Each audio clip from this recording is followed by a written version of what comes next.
The temperature was closing in on a hot 90 degrees Fahrenheit in Philadelphia, Pennsylvania, as Ray Brennan pulled open the heavy glass door of the Bellevue Stratford Hotel on July 21, 1976. But the heat outside was the last thing on Ray's mind. He was just excited to be here at the Pennsylvania Convention of the American Legion, the nation's biggest veterans group. Ray, a retired Air Force captain, was now back among his people. Ray was 61 years old, and he had never married, but in some ways, he was married to the Air Force. His career spanned more than 2 decades, from the eve of World War II until 1960, when heart troubles forced him to retire.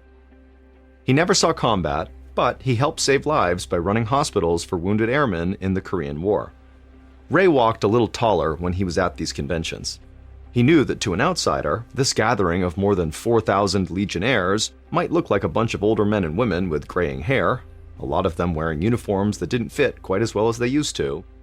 But Ray knew that the people in the huge marble lobby in front of him were the everyday heroes who had risked their lives serving their country from World War II to the Vietnam War. And Ray was one of them. To all these veterans, he was Captain Ray Brennan, bookkeeper for American Legion Post Number 42 in Towanda, Pennsylvania. As Ray straightened his shoulders and began his first round of handshakes with old friends, he felt a twinge of regret. Ray knew that if he had not had that second heart attack in 1960, he'd still be on active military duty until mandatory retirement at 64 years old. Still trim and fit, Ray was sure he still had what it took to wear the uniform. But Ray gave himself a shake to snap out of it. He knew he had a good life. Even his years out of the military were not so bad. A passionate seashell collector, Ray had been asked by the Smithsonian Institution to help organize the National Shell Collection. He even got a seashell named after him. And anyway, Ray had been looking forward to this convention for months, and now that he was actually here, he didn't want to waste time regretting the past. For the next 3 days, Ray had a great time, telling stories, listening to speeches, and catching up with people he loved over dinner and drinks. Then, on July 24th, he made the 180-mile drive back home to Towanda, a town of 3,000 people near the New York border. 2 days after he had returned from the convention, Ray was sitting in his kitchen, still talking about the convention to his sister, Maisie Travis, when suddenly, Ray stopped talking mid-sentence and clutched his chest. He had this shooting pain that felt almost like it was burning, and it left Ray breathless and struggling to keep from falling out of his chair. His sister, Maisie, dropped her newspaper and grabbed her brother by the arm to steady him, and she said she would call Ray's doctor right away. But Ray really didn't want the help. He was terrified of having another heart attack, but this pain, it just felt different.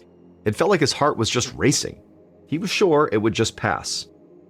Shuffling slowly into the living room, Ray collapsed into his favorite armchair, and he told his sister that he was just worn out from all the socializing and eating too much rich food and staying up too late swapping war stories, and that he really just needed to close his eyes and let this thing pass. And before long, Ray fell asleep. But when he woke up from his nap, Maisie could tell that Ray was worse, not better. His face was pale, and it was getting harder for him to breathe. By the afternoon, he was literally gasping for breath, which really frightened Maisie. So Maisie sat down next to him in his armchair and insisted that he go to a hospital. Ray still hated the idea, but his breathing was getting so labored that he was getting scared too, and so he reluctantly agreed. They slowly walked out to her car, and then after getting inside, Maisie drove him to a hospital in the next town over. When they arrived, a nurse immediately placed an oxygen mask over Ray's nose and mouth. Then she took his temperature and saw that he was running a fever of 102 degrees Fahrenheit. The nurse helped Ray onto a gurney and wheeled him into the emergency room for more tests, which would include chest x-rays. Ray felt grateful that he could just lie down. A little while later, Maisie stood at Ray's bedside and held his hand as an emergency room doctor walked in with a very concerned look on his face. The x-ray they had taken showed that Ray had a dangerous buildup of fluid in his lungs. That's why Ray was gasping for breath. The doctor asked Maisie to please step out for a moment, and then once she had, the doctor told Ray that he was going to drain the fluid in his lungs himself. The doctor helped Ray sit up and lowered his gown to expose his ribcage, and then the doctor grabbed a long hollow needle from a nearby instrument tray. Ray winced in pain as the doctor inserted that long needle between Ray's ribs and into the space around his lungs. And then soon, the doctor was using that needle to suction out some of the fluid, relieving the pressure Ray was feeling. And for a few minutes after this procedure, Ray breathed a lot easier. But it didn't last. Within a half hour, Ray was gasping again and spitting up pinkish foam from deep inside of his lungs. The doctor drained the fluid again and again, but each time the liquid came right back. The doctor had never seen anything like it. It was almost like Ray was drowning in his own fluids. The doctor explained to Maisie that her brother's heart condition had already weakened him, and now his respiratory system was crashing, and there was little doctors could do if they couldn't remove the fluid. His condition would only get worse. And so the doctor told Maisie that he did not think Ray would live much longer. Maisie choked back tears as the thought of losing her sweet-natured brother sunk in. Ray had always been so careful of his health ever since his heart problems forced him to retire young. How could he now be at death's door? Less than a week later, and 80 miles away, Dr. Ernest Campbell stood in an examination room in Bloomsburg Hospital. His patient, a 48-year-old World War II veteran named Sam Morris, was running a high fever and having difficulty swallowing.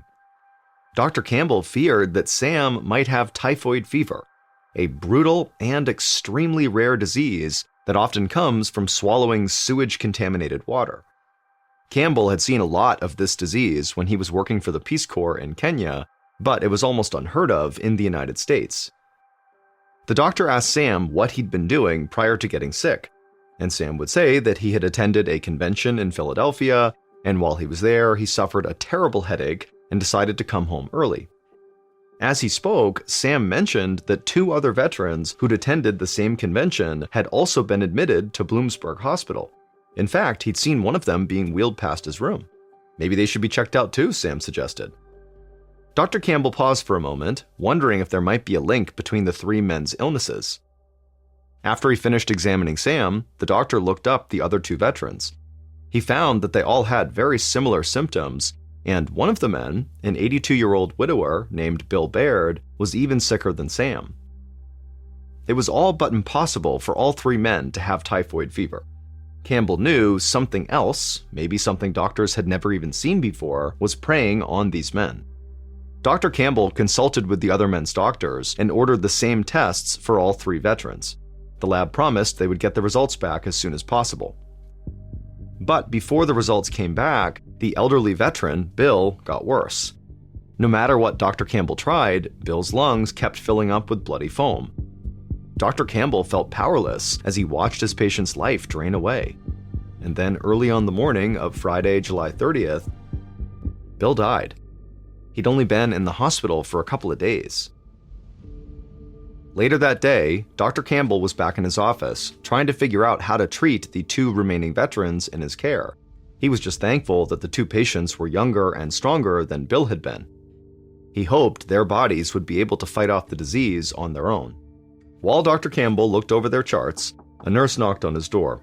She had the veterans' test results. Dr. Campbell eagerly grabbed them from her, desperate for any indication of what he was fighting. But as he looked the results over, Dr. Campbell's hope drained away. The results were inconclusive. There was nothing telling him how he could treat this mystery disease. Dr. Campbell realized he was not capable of tackling this disease on his own. Whatever had infected the veterans was extremely deadly. If it was contagious, it could be the start of a massive epidemic. He put down the test results, then picked up the phone and quickly dialed the number for the federal health authorities. He knew he had to get through and tell someone before this situation got even worse. Dr. Campbell had barely put the phone down before the news media began to hear rumors about a mysterious disease that seemed to be striking veterans who attended this American Legion conference in Philadelphia. The COVID pandemic was decades in the future, but even then, the public was anxious about the possibility of a disease that could spread wildly, potentially killing millions of people. The Chicago Tribune newspaper compared this Philadelphia outbreak to a popular movie at the time, The Andromeda Strain, that imagines a disease from outer space that comes to a small town on Earth and sets off a tidal wave of sickness and death. And so after that news story broke, Doctors all across the country started getting all these calls from patients reporting respiratory symptoms and wondering if they too had the mystery disease. Many did not. They just had chest colds, but their panicky calls jammed up the emergency lines from coast to coast. 3 days after Dr. Campbell called for help, Dr. David Sensor rushed through the front doors of the Centers for Disease Control and Prevention in Atlanta, Georgia. The CDC was home to the world's foremost disease detectives, with a mission to prevent outbreaks both in the United States and also abroad. The 51-year-old head of the agency, Dr. Sensor, had gotten word over the weekend of an emerging health crisis in Pennsylvania. Dr. Campbell at Bloomsburg Hospital was one of the first people who had called it in. The CDC took Campbell's call very seriously, especially as a flood of other calls about sick veterans around the state poured in. Despite the early hour, the building was buzzing with activity. Phones were ringing off the hook, and staff were running around passing documents to each other. Dr. Sensor reached his office, where several senior officials were waiting for him. He sat down at his desk, and they briefed him on everything they had learned. Over the weekend, a mysterious epidemic had spread like wildfire. So far, the agency knew that a total of 37 people throughout Pennsylvania had been hospitalized with headaches, chest pains, fever, and lung congestion. 13 of them had died. Dr. Sensor rubbed his forehead and let the information sink in. He asked if they'd made any progress on identifying the cause of the disease, but everyone in the room just shook their heads. They didn't even know if this disease was caused by a bacteria, a virus, or something else. The only thing they knew was that almost everyone who got sick had attended that Veterans Conference at the Bellevue Stratford Hotel from July 21st to the 24th. But this clue only raised more questions. Not everyone who was sick had actually been inside of that hotel. A bus driver from Western Pennsylvania who had simply dropped passengers off in front of the hotel, and a female bank teller who worked across the street from the hotel had both died that morning. Neither of them had entered the hotel or participated in the conference, but they both shared the exact same symptoms as the veterans. Dr. Sensor frowned. He knew there was no way this was a coincidence.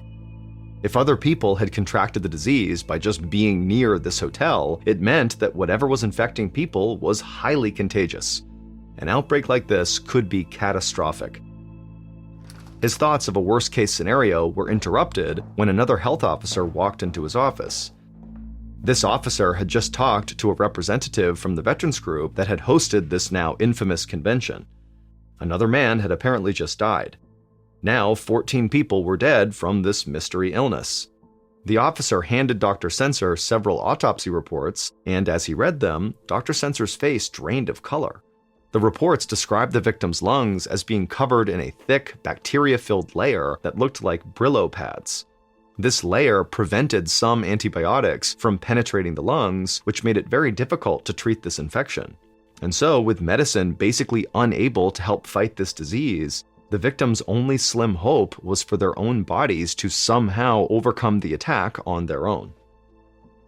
Dr. Sensor looked up at all the people gathered in his office, and he wasted no time telling them what to do. They had to get a team of scientists to Philadelphia as soon as possible and find out what was killing so many people. That evening, one of the CDC's senior investigators, a 32-year-old man named Dr. Fraser, broke through a gauntlet of reporters posted in front of the CDC headquarters. They shouted questions at him, but Dr. Fraser kept his head down and walked past all of them. He didn't have any answers yet, and he didn't want to give out any wrong information. But he hoped that would change soon. Dr. Fraser was going to lead 20 members of the CDC's Epidemic Intelligence Service to investigate this outbreak. This would be one of the most intensive searches for the cause of a mass outbreak in world history. Whatever the disease was, it was moving fast. In the few hours since Dr. Sensor had ordered Dr. Fraser to assemble a team, 10 more people had died and 39 more were seriously ill. Dr. Fraser met Dr. Sensor in a quickly assembled war room filled with photos and maps of the area and victims, nearly all of them being military veterans. After Dr. Sensor gave him an update, Dr. Fraser outlined his plan for the investigation. He would lead one team in Philadelphia, collecting samples from the hotel, while another team would travel throughout Pennsylvania, interviewing patients who had been hospitalized with this disease. He was confident that they would be able to figure out any common patterns between the various patients and find whatever was causing this. Dr. Sensor agreed that this was the best approach, and so he shook Dr. Fraser's hand, wished him luck, and sent him home to pack.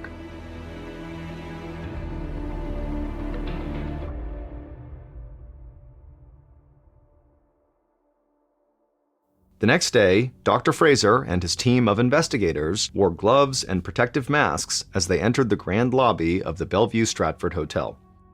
Just 2 weeks earlier, it had been packed with veterans and their families. Today, it was nearly empty, except for a few startled-looking staff members. Dr. Fraser figured that nobody wanted to stay at this hotel until the cause of the outbreak was identified.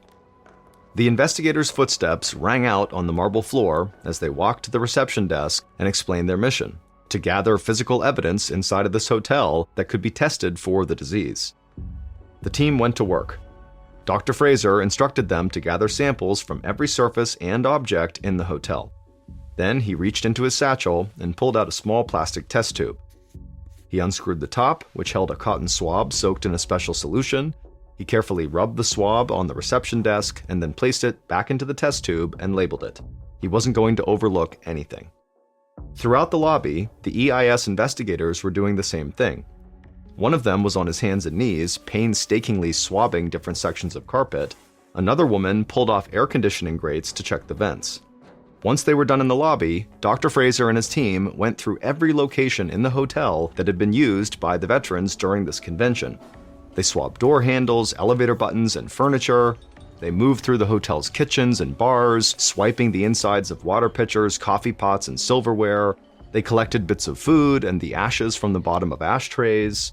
And then several hours later, Dr. Fraser led a team up to the roof of the hotel, 20 stories above the city. The hot August sun beat down on all of them as they scraped up bird droppings next to a large cooling tank. Dr. Fraser thought that sick pigeons might have carried the virus and maybe somehow transmitted it to the veterans, and so that's why they had to check the droppings. A little while later, the team was relieved to return to the cool lobby of the hotel.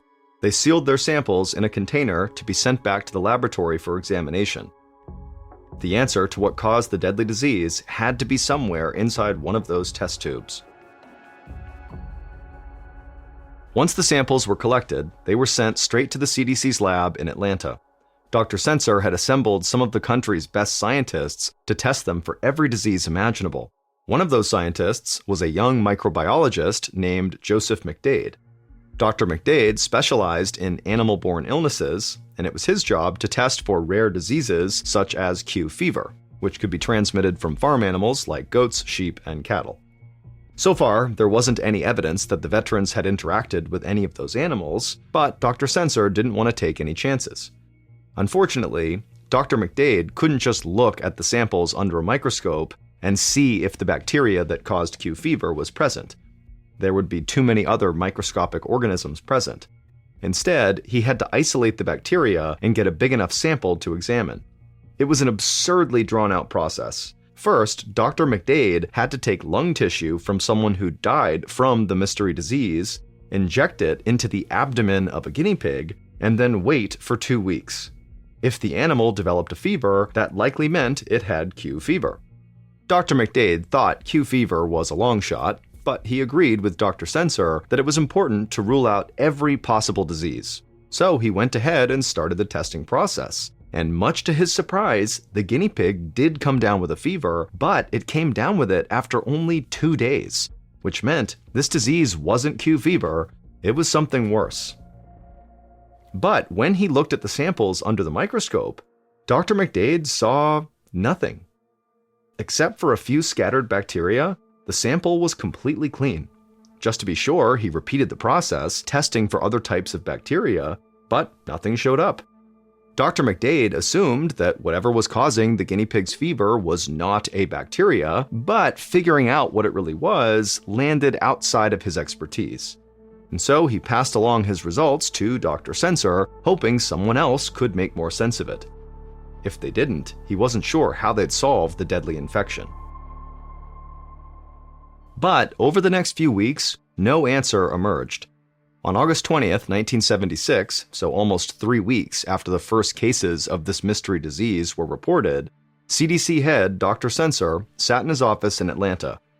He looked at the inconclusive test results that were spread across his desk. Despite the CDC's best efforts, they weren't any closer to solving this mystery. Dr. Sensor had other teams scour over Dr. McDade's guinea pig's bacteria samples, but nothing out of the ordinary had appeared. David Fraser's samples from the Bellevue Stratford Hotel had also revealed nothing, and they had conducted extensive interviews with patients to check for commonalities, but those interviews had not offered any new clues either. Although they'd been able to rule out certain diseases like typhoid, the plague, and miscellaneous viruses, they were no closer to figuring out what was causing this outbreak. Aside from a few bacteria that naturally occurred in the environment, they had found no evidence of anything unusual. And in the meantime, people kept getting sick. All told, 226 people had been infected by this mystery disease, and the death toll had now climbed to 34. The public was getting more scared by the day. An assistant brought in a stack of newspapers and magazines. Dr. Sensor groaned when he saw the headlines. An article from Time magazine called the disease, quote, the Philadelphia killer, end quote. The CDC's inability to provide an answer to the terrifying illness only fueled people's fears, and some began to turn to conspiracy theories. Dr. Sensor eyed the thick stack of pink messages on his desk. The CDC had been flooded with calls ever since the investigation began. People from all over the country phoned in with questions, tips, and general panic. Some wondered if it was an attack from a foreign adversary. Even the FBI had called. While there was no sign it was an act of bioterrorism, it couldn't be completely ruled out either, and that made people nervous. Dr. Sensor couldn't blame them. But after launching the largest medical field investigation in its history, they had hit a brick wall. There were no more samples to test, either from the hotel or from sick patients. David Fraser's team in Philadelphia had done everything they could to investigate the outbreak. The only silver lining was that the number of people becoming ill had abruptly stopped, which meant this mystery illness was not transmissible from person to person, and so the general population was not in any danger of a massive pandemic. But Dr. Sensor didn't take much comfort from that. Without knowing what was behind this disease, there'd be no way to stop it if it happened again. Still, he was out of ideas. Dr. Sensor let out a deep breath and picked up the phone to call Dr. Fraser. It was now, unfortunately, time to call off the investigation.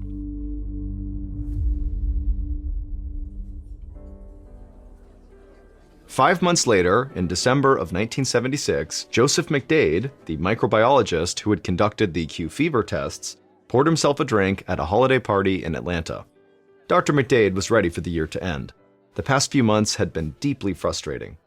Ever since the investigation had been called off in August, Dr. McDade and his colleagues at the CDC had been under severe scrutiny.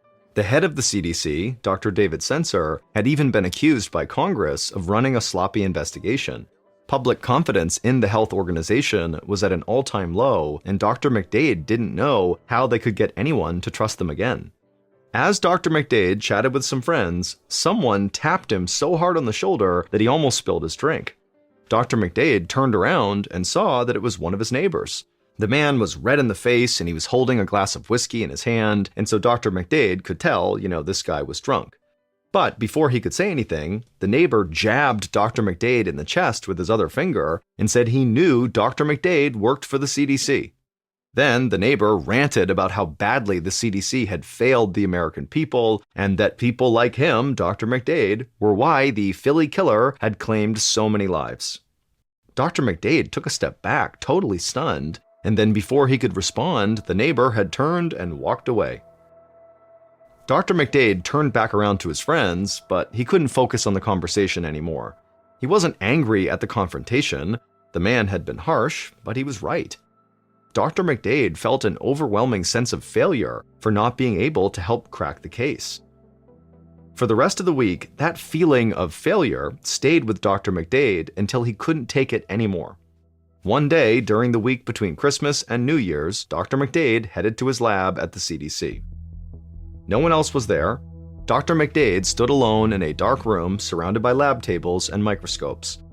A string of blinking lights on the ceiling and a half-empty gift basket were the only reminders that it was the holidays. Dr. McDade wanted to look at the tissue samples again from Philadelphia just to kind of clear his conscience and make sure he didn't miss anything.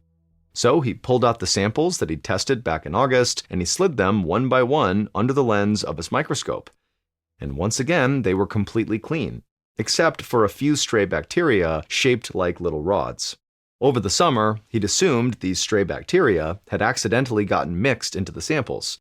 It was impossible to avoid some level of contamination. Now, Dr. McDade wasn't so sure and wondered if there was more to them. He grabbed a few more slides from deep storage that he hadn't examined before, but they all looked the same. There were just a few rod-shaped bacteria floating around in each sample. But then, Dr. McDade examined one last slide from the lung tissue of a deceased veteran, and when he looked at it, he saw something that shocked him to his core. There weren't just a few of the rod-shaped bacteria. There was a giant cluster of them, far too many to be random contaminants. The answer had been in front of him the entire time. These little rod-shaped bacteria that he had written off had caused the outbreak. But before he could tell anyone, he had to be 100% sure he was right. So Dr. McDade grabbed more slides from the freezer and started running more tests. 2 weeks later, in January of 1977, Dr. Sensor sat in his office, eager to hear what Joseph McDade had apparently discovered during the holiday break. And Dr. McDade would announce that he had identified the actual organism responsible for the outbreak. He described his findings to Dr. Sensor, who was totally stunned. They had tested for every disease they could think of, but even the CDC's top minds could never have guessed it would be something like this. Dr. Sensor agreed that Dr. McDade's discovery was a significant breakthrough, but they needed to gather more samples from the Bellevue Stratford Hotel just to be certain. And so, a few days later, Dr. Sensor sent out one more team of medical detectives to Philadelphia. And during this search, the crew went straight to the roof of the hotel, and there they took a sample from a very specific area. And there, on a cold winter day 6 months after it first started, the mystery was finally solved. The Veterans Convention had taken place in July, a hot and sticky month in Philadelphia. The hotel's cooling system ran full blast for the 3 days of the convention. The cooling towers up on the roof were old and hadn't been maintained recently, allowing the water inside that was used for air conditioning to grow warm and stagnant. It had created the perfect environment for new bacteria to thrive, in a thin coating of slime commonly known as pond scum. Normally, the bacteria in pond scum doesn't make people sick, because people don't inhale it. That's why you can usually swim in lakes, ponds, and other freshwater sources without coming down with this particular deadly disease. It's only deadly if it becomes aerosolized, which means being turned into a spray. And in the summer of 1976, that's exactly what happened. When the hotel's air conditioning system kicked on, the bacteria, which had grown in the cooling tower's warm water, was transported down through the system's pipes. It was then sprayed out as cooled air all over the thousands of veterans inside the hotel. Everyone who inhaled the air at the convention was breathing in bacteria-ridden water droplets. That included people like the bus driver and bank teller who had both died. They hadn't even gone into the hotel, but they had been exposed to the infected mist that had come off the cooling tower and fell onto the sidewalk below. Not everyone who inhaled the mist got sick, including most of the hotel's employees and other guests. This was likely because they were younger or did not have any other health risks that made them more susceptible to this bacteria. Now, nobody knew about this deadly mist because right after the convention, the air conditioning filters at the hotel had been cleaned. That's why the team of EIS investigators didn't find bacteria when they scoured the hotel for samples. But after Joseph McDade's discovery, they finally tested the cooling tank's interior, which had been missed before when they were doing all those samples. In the slime coating on the inside of the tower, they found the deadly bacteria that Dr. McDade had originally seen under his microscope. This bacteria was named Legionella in reference to the convention's attendees, the mostly male veterans who were all members of the American Legion. The condition they developed is now known as Legionnaire's disease, and while there are still occasional outbreaks today, thanks to the efforts of the CDC, Joseph McDade, and even the angry neighbor at the holiday party, this disease is now treatable and much less fatal. But that all came too late for Captain Ray Brennan, the conference attendee who had to retire early from the service because of his heart issues. Surrounded by his 2 brothers and 4 sisters, including Maisie, Ray died just before sunrise on July 27, 1976, holding one of his beloved seashells in his right hand. The official cause of death was listed as a heart attack, but he went down in history as the first of the 29 victims of Legionnaire's disease.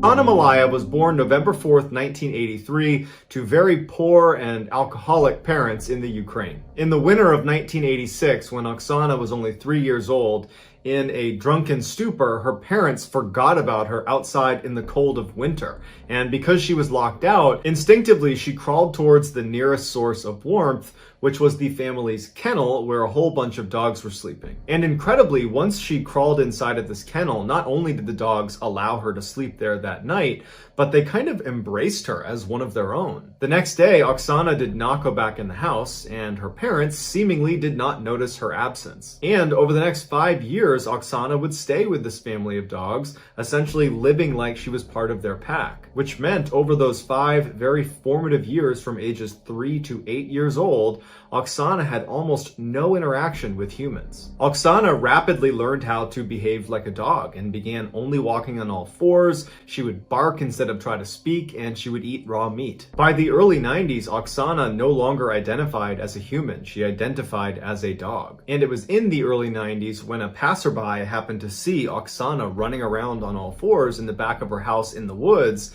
and they called the police, wondering what was wrong with this person. The police show up, and Oksana's dog family runs out and starts barking at the police to protect Oksana, and Oksana would start barking ferociously to protect herself from being captured. But eventually the police would use meat to lure the rest of the dogs away so they could retrieve the child. When she was taken into custody, doctors saw that she not only had forgotten how to walk on 2 legs, she also couldn't speak. And doctors were concerned that because she had had almost no exposure to human language for all those formative early years, that she might not actually have the capacity to speak anymore. Oksana was taken to an orphanage where she would eventually learn how to walk on 2 legs, and amazingly, she would learn how to speak. But despite these incredible gains she made towards re-entering society, her experience living with the dogs had really left a mark on her. Although she could speak, she could only speak in monotone with no rhythm and no intonation, and it was actually difficult to follow what she was saying because of that. A psychologist did an assessment of Oksana and determined that her mental capacity was only that of a 6-year-old, despite being a young adult at the time of this assessment. By the time she was 22 years old and had more or less re-entered society, she finally was able to have a boyfriend, and he didn't know much about her past. But when she decided to show him how easy it was for her to run around and bark like a dog, it apparently scared him, and he broke up with her and did not see her again. Today, Oksana lives on a farm taking care of animals, and she was recently interviewed on a Ukrainian talk show where she says she no longer wants to live like or act like a dog, she just wants to be a person. Here is some footage of Oksana Malaya acting like a dog.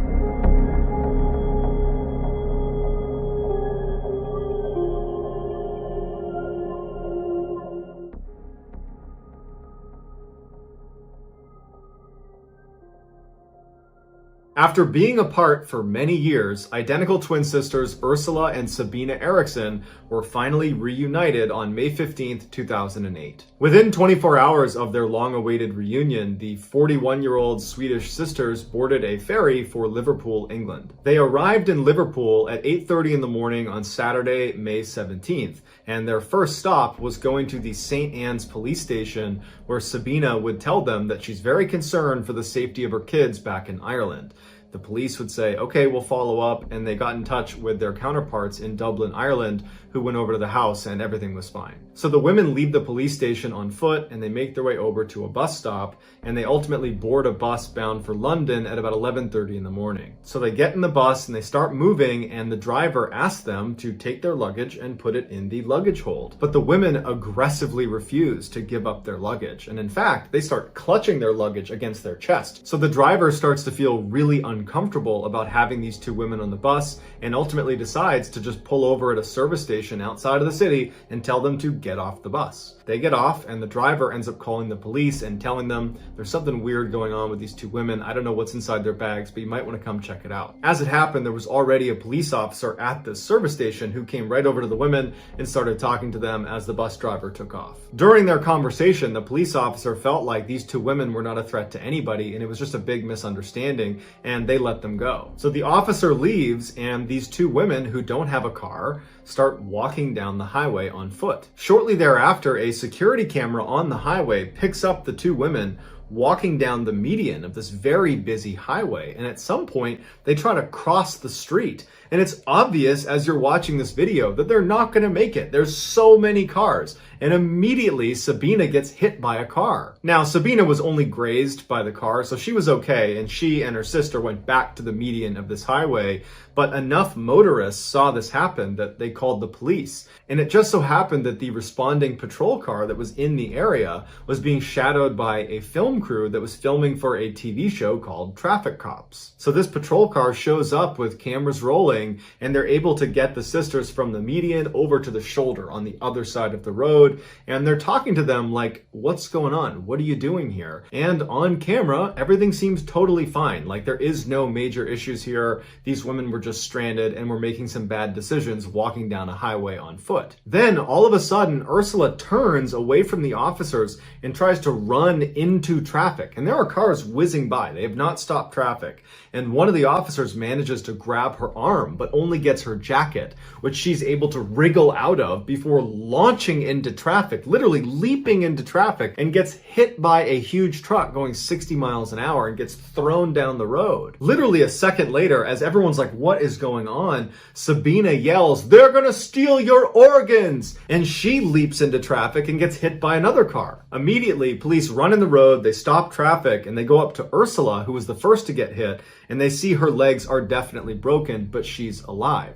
As for Sabina, she was totally unconscious, and they didn't know if she was going to make it. When the paramedics finally show up, Ursula, who has the broken legs, fights to sit up, and they're trying to tell her, like, lay down, you're hurt, you have shattered legs, you're lucky to be alive, lay down.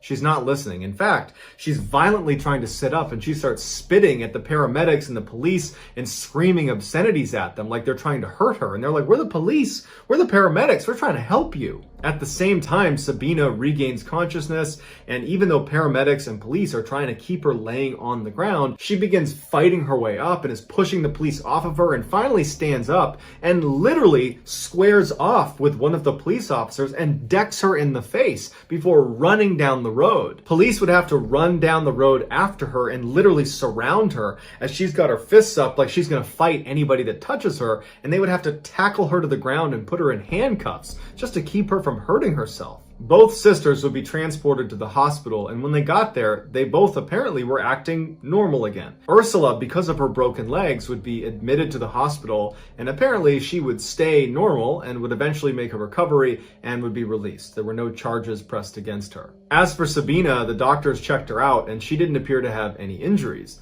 So they released her, and she was brought to the police station to be charged for punching the police officer in the face. That day, Sabina would plead guilty to her charges and would be sentenced to 1 day in custody that she served that night. The next day, she was released. So Sabina leaves the police station on foot, and later that night, she's walking down the road when she sees two men walking towards her who were named Glenn and Peter. She stops them and she says, "Hey, I'm looking for a bed and breakfast. Are there any good ones nearby?"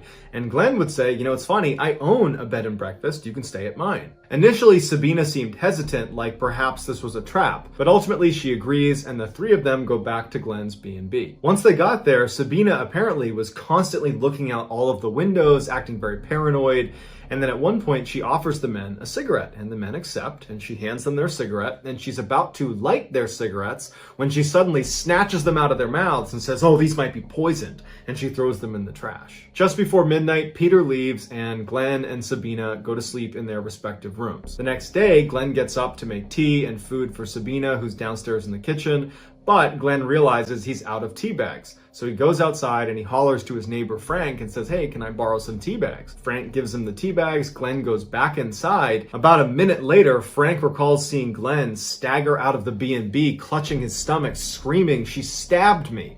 And apparently his last words were, "Frank, take care of my dog," before he ultimately died. Frank immediately calls the police, and Sabina immediately leaves the B&B and takes off running. She gets to a highway and she's running along the side of this highway, and a motorist named Josh sees Sabina running, and she's clutching a hammer that she's repeatedly hitting herself in the head with as she's running. Josh drives well past her and gets out to try to intercept her, but as she's running past him, she pulls a roof tile out of her pocket and throws it and hits Josh in the head. She runs past Josh, who's now clutching his head and can't stop her. She gets to this bridge that overlooks another road, and she leaps off. It's 40 feet to the ground, and when she hits the ground, she breaks both ankles and fractures her skull, but she lives and narrowly escapes being hit by another car. Eventually, police and paramedics are called, who transfer Sabina to a hospital where she once again is acting totally normal. Nothing like the crazy person that killed Glenn or was throwing roof tiles just hours earlier. Sabina would ultimately be arrested for murdering Glenn, and she would plead guilty to manslaughter, but she gave absolutely no explanation of why any of this happened.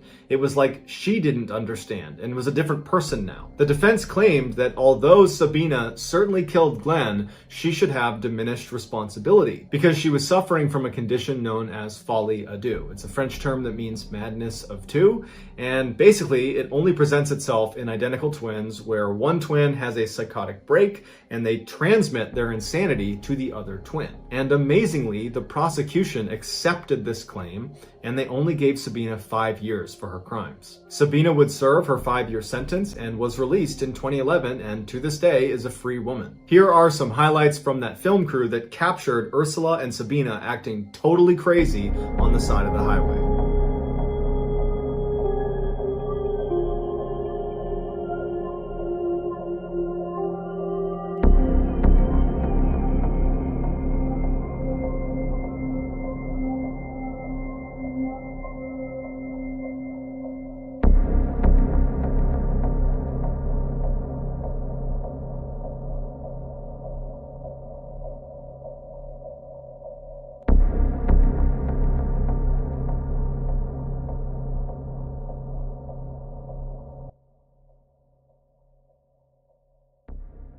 In June of 2011, law student Lauren Giddings was only one test away from completing her dream and becoming a public defender. Even though she had a ton of studying still to do, she had taken off the first week in June to go to her sister's wedding where she was the maid of honor. Right before she left the wedding to go back to school, she joked with her family that she was going to be locking herself in the library and just studying 24/7 and that nobody should get in touch with her. But when she got back to campus, none of her classmates that she studied with saw her at the library. And in fact, when they didn't see her for a couple of days, they started reaching out to her and texting her and calling her to see if she was okay.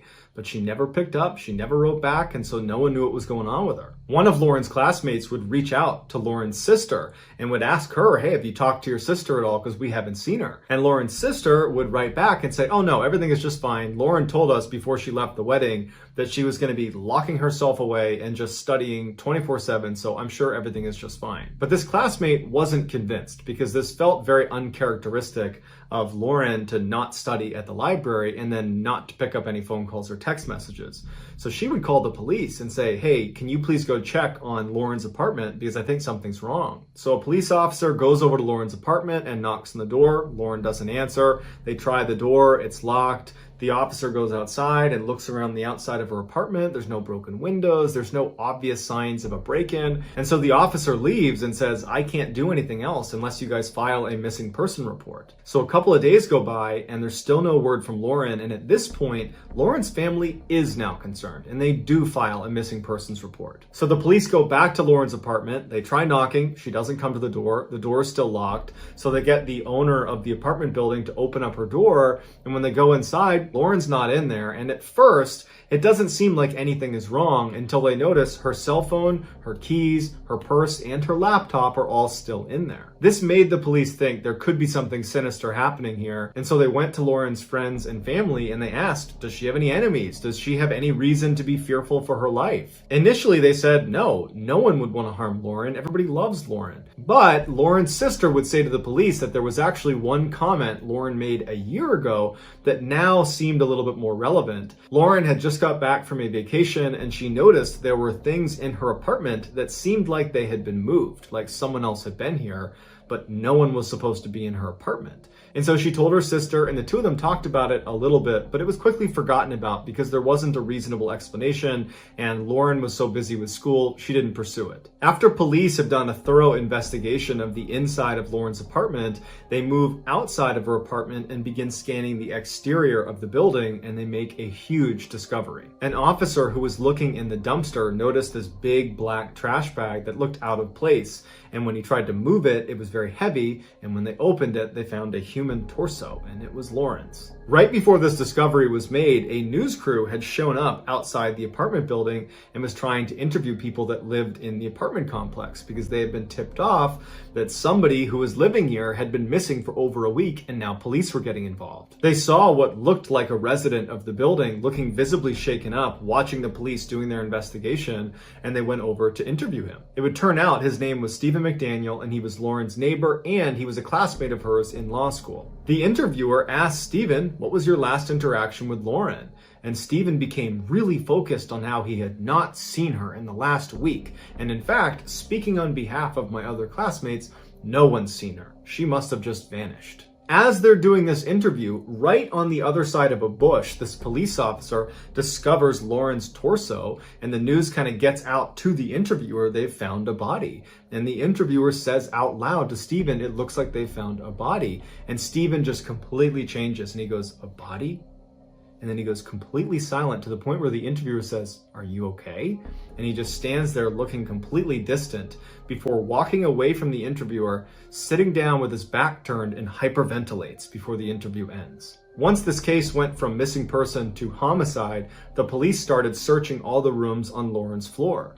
And Stephen's room is right next to Lauren's, so he was the first room they searched. Apparently, as they began searching his room, he was standing just outside the door and sweating profusely and drank over 10 bottles of water. In his apartment, they found a key to Lauren's apartment. And what he would do is whenever she was gone, he would sneak into her room and download her hard drive, as well as steal little souvenirs like small articles of clothing and other things that he would hoard in his apartment. When they went on Stephen's computer and checked his browser history, basically the only things he did on the internet were look at Lauren's Facebook and LinkedIn profiles. But the creepiest thing they found was this camera that was literally duct taped to this long pole. And on the camera were all these surveillance videos of Lauren, because what he would do is he would go outside and he would hoist up this camera and he would film her through her windows in the middle of the night. Stephen was quickly charged with Lauren's murder, to which he pled guilty, and he would openly confess to the details of how she died in court. Most times, he used this surveillance footage to confirm she was not in her apartment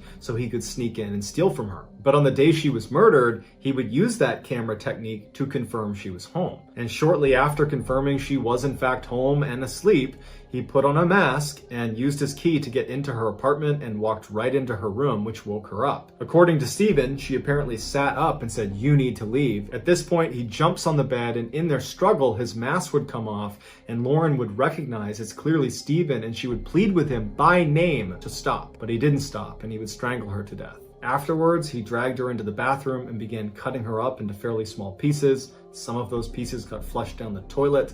The others were put in bags, and only one of those bags was ever discovered, and that was the one of her torso. Stephen was ultimately given a life sentence. Here is a highlight of Stephen's interview when it's revealed that they've discovered Lauren's body.